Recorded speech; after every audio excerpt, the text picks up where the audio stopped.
Last Crusade is the best finale to any trilogy of films that I've ever seen. It's a satisfying conclusion that introduced a few new characters without causing plot congestion. The return to ancient artifacts being pursued by World War II era Nazis made it feel like a true sequel to Raiders of the Lost Ark after Temple of Doom went for broke and in some ways went off the rails.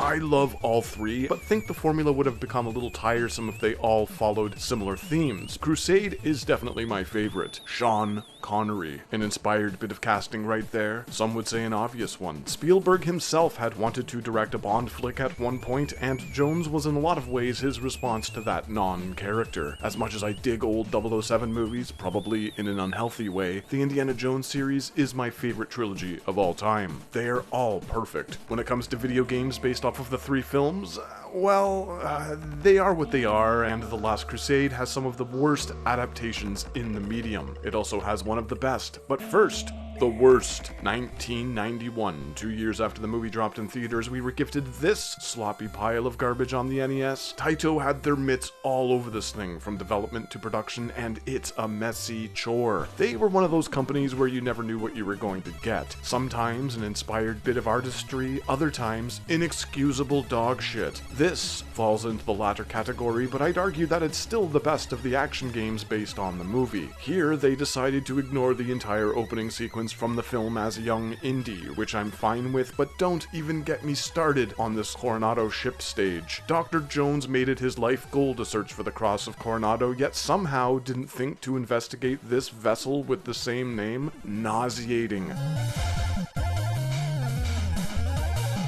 long I've been looking for that? All your life?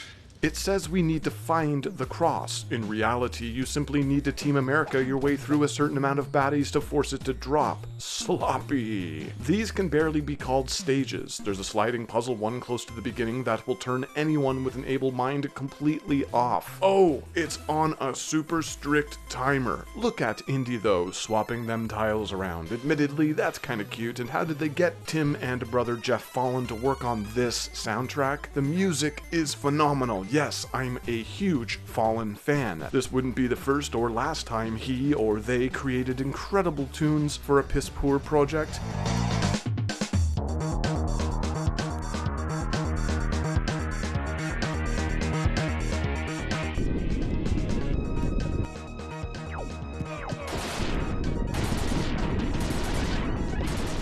It's kinda cool that it follows the film so closely, but these really aren't levels. Castle Grunwald is the laziest of mazes. Hey, let's make a game for kids with awful action controls, sliding puzzles, and mazes that never seem to end. Tank Gauntlet. Oh, and they didn't even seem to watch the movie because they got the whole Jehovah part wrong. A very specific point made in the film about the spelling of Jehovah. Idiot!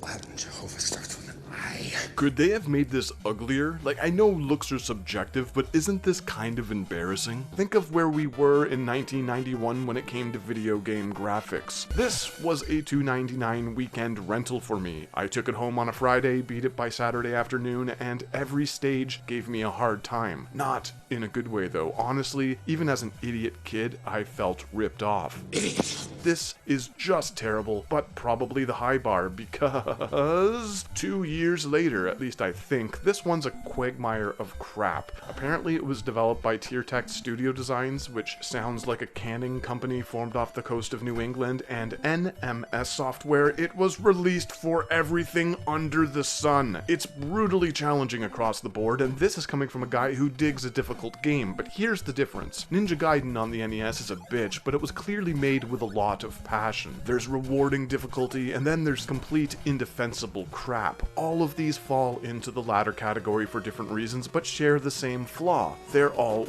way too hard and ugly, like my On the NES, the Taito version had cutscenes, not to mention branching paths, though I guess I did just mention it. This one has a sweaty, greased-up image of Harrison Ford in his indie garb. You couldn't find a better still image. There's a password feature that you'll need. Dumb as dog shit enemies that can take you out quickly. Damage feels arbitrary, so you never know what you're up against. Oh yes, I'm sure there are those out in the world who disagree and say everything I'm doing is wrong, but hey, I don't live in a bunker where I get off completing trash on ancient hardware to feel good about no one loving me. This is awful. Pooh Palette, Indiana Jones, and the Deadly Giraffe. What is this, Octopussy? Capture diary pages, slippery controls, and that's just the NES version. Let's not even get into the other parties involved. Ubisoft, US Gold. Of course it had to be US Gold. The Mega Drive Genesis one looks a bit better. No passwords though, because screw you. Oh, and I forgot to mention earlier that you don't start out with the whip in either NES game. In the title one, it's always there, but it's necessary to click the select button. Eat me. At least here on the 16-bit Sega kit, it's right there from the get-go. Drops of water hurt you? Clearly, these were Brit developers because that's just nonsense. As is the case with all of these, you're an adult indie from the beginning, fighting clones of Grizzly Adams-era Dan Haggerty. Get this, if you accidentally hold on to the jump button a little too long, Indy will bounce a second time, making it an extra unappealing mess to enjoy, but overall the controls are much better than the NES alternative. Leaps and double jumping bounds. There's a crawl mechanic in this one, but don't get too close to those pits because Indy is one slippery slender bastard here. Rats on fire! Rats on fire! Master System is similar to the NES one, but it introduces Jack Nicholson from Chinatown as an enemy in a world where somehow everyone's also from the future with their Geordie LaForge visor headgear. Unfortunately, it's now impossible to attack from ropes, and the jump arc is locked in, so this is not as great as it looks. Of course, the Game Gear version is basically a Master System port, but with rats on fire! Young Indy appears to be drawn in the intro scene for the first stage. I guess they got that right in my face due to the zoomed-in view. Rats on fire. Climate change is real. Game Boy, you know, it would have made more sense if the NES version was a port of this one. On the 8-bit Nintendo console, Indy has a very prominent putrid aura emitting from his chunky, haphazardly drawn sprite that would make Juiced jealous with all his radiant splendor. This one looks fine and feels much better than its home console counterparts. Better music, because it's in stereo, but how many times can you really hear the Indiana Jones theme before you want to destroy the entire planet starting with your own ears? Taito had fallen. These games do not. Music is subjective for sure, but most of these abysmal Crusade games have 1 to 3 tracks at the very most. Grabbing ropes is also finicky here, so yeah, some things improved, others were made terrible. Amiga, there was a version of the adventure game on this device, but this is the action one, and it's expectedly terrible. Great colors, tight controls, Indy is wearing his Boy Scout outfit, nice intro scene, not the worst until, you know, the gameplay starts. Space Age whip sound effects, the Commodore 64, man, I love it. The computer, not this game. Barren levels with minimal enemies, but yeah, kinda makes this one playable when you're not dying every 1.5 seconds. Puzzle maze elements added to specific stages, but it skips the entire castle sequence. Oh, and it's one of the only versions where Indy can grab onto things without having to jump first. As always, the C64 does it best, but this is a filthy pit filled with diaper trash all around. Okay, so I'm skipping some, but do you blame me? There's no diamond in the rough here, people. Don't play any of these, including the DOS Action variant. For the best home computer alternative, we have Indiana Jones and the Last Crusade, the adventure game, the only good one based off of the movie. Anyone who has played a classic point-and-click adventure knows the deal. Puzzles, slow movement, reading, solutions aren't always obvious, sometimes a run can be ruined by a single error. Hours worth of deliberate playtime destroyed in a matter of seconds. Save often, people. The motto of all adventure game enthusiasts. Chess levels of patience are often required with such titles, but fortunately, LucasArts had a pretty firm grasp of what made the genre so great very early on. The Last Crusade was only their 3rd graphic adventure on the SCUM engine. Maniac Mansion, Zack McCracken and the Alien Mindbenders preceded it. What a treat. Sierra came first and was their biggest competitor back in the day, but I don't know, there was just something special about the LucasArts SCUM games. I'm not saying they were better, they just spoke to me in a different way. The charismatic storytelling told through well-animated visuals and language, referential environmental details, smooth gameplay with puzzles that didn't feel as obtuse as some of their competitors. A lot of the guesswork was eliminated. Naturally, there are some elements that still feel a bit clunky, but overall most of the puzzles are well conceived.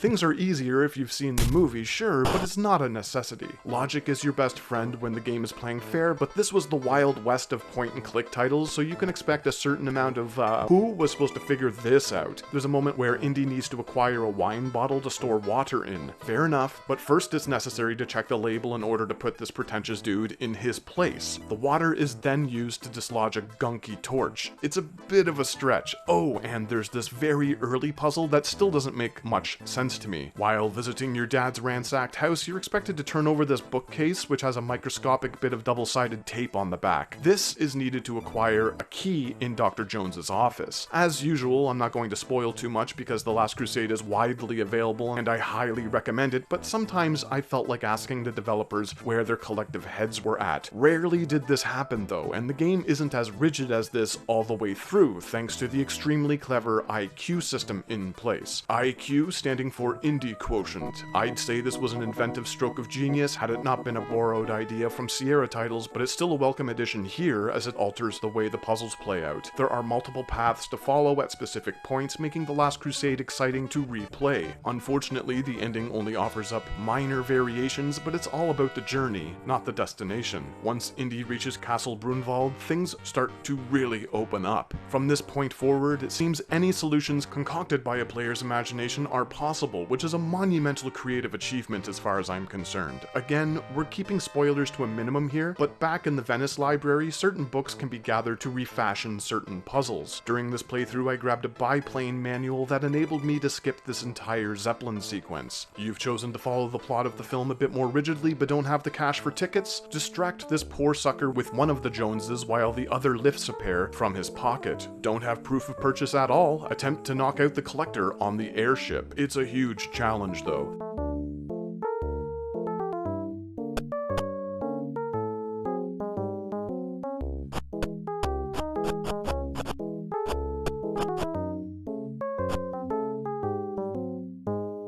The biplane is just sitting there waiting to be stolen. Read the manual and attempt to get it up before the guards become suspicious. Easier said than done. Save often. Combat isn't the game's strength. It forces the participant to mash on the keyboard in a way that takes me out of the experience a bit. Frankly, I'm awful at it in a way that almost makes me not want to show any footage of these skirmishes. Look at how I rely solely on grabby balls.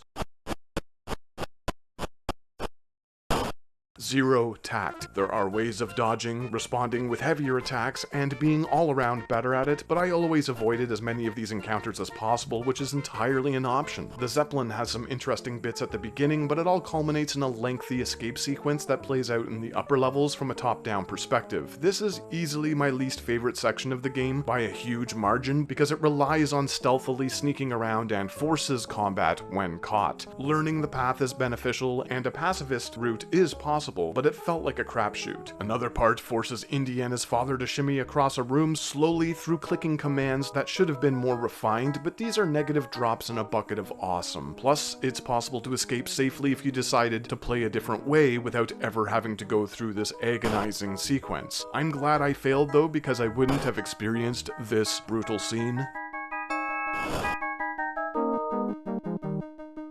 Check out this adorable doggo bit, or how about Boozy Biff here? Feed him a trophy filled to the brim with ale and he goes down with a single punch. Let's change clothes. Humor, charm, and lovely all around. Clearly the crew at LucasArts cared as the big man Georgie Boy oversaw development. I love this game, warts and all. This was it. Imagine seeing it running in 1989 after being forced to get my Indiana Jones fix on consoles. Eric Hammond's score is great, and yeah, I realize that it's possible to find updated versions online, but I chose to play this one as it looks and sounds the closest to how I remember it. Steam has a purchasable alternative, which is what I opted to capture a lot of the late game footage of here, but it has a weird visual style, almost as if someone smeared Vaseline all over the lens and threw some characters through an ugly machine. The lighting is better in certain spots, and most things are intact, but I don't know. This is all subjective, but doesn't the original look better to you? The thing about about DOS games, even at the time, was that they often varied from kit to kit, so it's tough to quantify things like graphics and audio. I no longer own a hard copy, but some physical versions came with a very impressive diary approximation that I wish was still in my collection. This helped with certain puzzles and is just a beautiful collector's trophy. Remember when games came packed in with wonderful little extras? So much heart, so much love. The good old days of point-and-click adventures. LucasArts were one of the best. They'd improve on this formula with future games, but as a third effort, this is still a lot of fun. Next time, we'll be covering the entire Indiana Jones trilogy in video game form on one singular cartridge. Oh boy,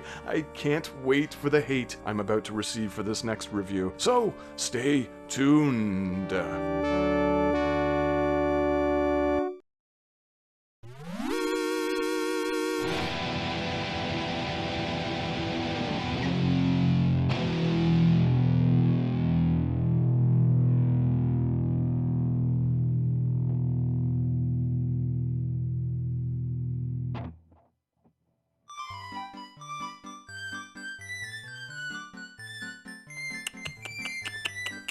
Where are you? Where are you, little fella? There you are, little guy. What you doing behind there, huh? Oh, where are you? Oh, where'd you go? Oh, where are you, little fella? Hey? Hey, come on. Hey, where'd you go? Let's go. Let's go play. Come on. Where are you, little... Oh. There you are. Oops. What? Oh, behind the rock. Oh, behind the tree. Where'd you go, little guy? Huh? Oh, there you are. A winner is you.